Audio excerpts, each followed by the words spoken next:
अगर कभी आपके शहर पर न्यूक्लियर अटैक हो गया तो आप क्या करेंगे? सोचिए, एक पल में सब कुछ खत्म हो सकता है। घर, लोग, सपने, सब राख में बदल सकता है। लेकिन क्या वाकई आप कुछ कर सकते हैं ताकि जिंदा बच सकें?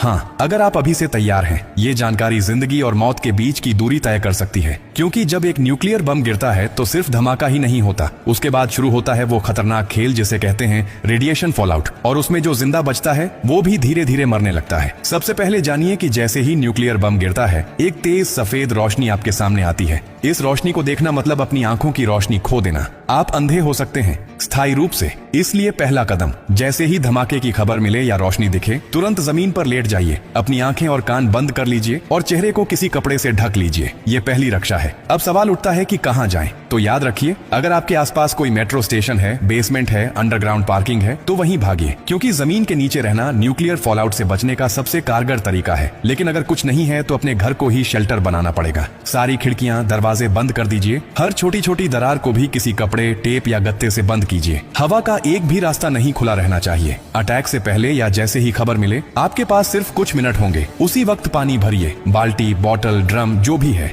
याद रखिए, अटैक के बाद पानी में रेडिएशन मिल सकता है। नल से पानी बिल्कुल मत पीजिए, इसीलिए पहले से स्टोर किया हुआ पानी ही जिंदगी बचाएगा। खाने के लिए ड्राई फूड रखें, बिस्किट, ड्राई फ्रूट्स, पैकेज्ड खाना जो बिना पकाए खाया जा सके। अगर गलती से आप बाहर थे और रेडिएशन में एक्सपोज हो गए तो जैसे ही अंदर आए, कपड़े उतारिए, उन्हें एक पॉलिथीन में बंद कर दीजिए और खुद को साबुन और स्टोर किए हुए पानी से अच्छे से धोइए। याद रहे, नल का पानी नहीं, सिर्फ स्टोर किया हुआ पानी इस्तेमाल करना है। न्यूक्लियर ब्लास्ट के बाद सबसे खतरनाक समय होता है पहला 24 घंटा। इस दौरान बाहर जाना मतलब मौत को बुलावा देना। इसीलिए 24 घंटे अपने शेल्टर से बाहर बिल्कुल मत निकलिए। अगर सरकार की तरफ से संपर्क हो जाए तो निर्देशों का पालन कीजिए, लेकिन अगर कोई सूचना नहीं मिले तो कम से कम 72 घंटे तक बाहर मत निकलिए। 3 दिन, सिर्फ 3 दिन अगर आपने सही तरीके से बिता लिए तो जान बच सकती है। और हाँ, टेक्नोलॉजी की भी तैयारी कर लीजिए। न्यूक्लियर अटैक के बाद एक इलेक्ट्रोमैग्नेटिक पल्स EMP उठती है, जो आपके मोबाइल, लैपटॉप, इलेक्ट्रॉनिक चीजें सब खराब कर सकती है। इसलिए एक पुराना एंड्रॉइड फोन, एक पावर बैंक और एक वॉकी टॉकी को एल्यूमिनियम फॉइल में लपेटकर किसी स्टील बॉक्स में रखें। ये आपको बाकी दुनिया से संपर्क में रखेगा।